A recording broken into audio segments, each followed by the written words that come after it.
Pozdrav, dragi prijatelji! Ovako da vas pitam, da li živite ono kako vi hoćete i ono stvarno šta vi želite ili živite da udovoljite tuđim iščekivanjima?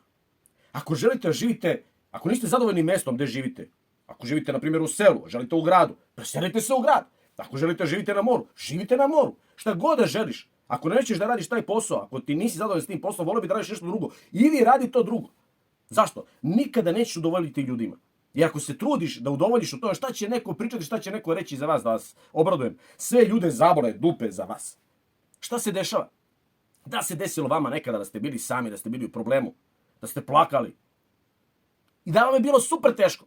A da vas pitam, gde su bili svi ti ljudi čija iščekivanja vi živite? Znači, nigde nije bilo nikoga. I koliko vam se puta to desilo u životu? I zato, ljudi, živite za sebe, počinje nova nedelja, počinje jedan novi život. I zato želim svima vama zagrljaj od mene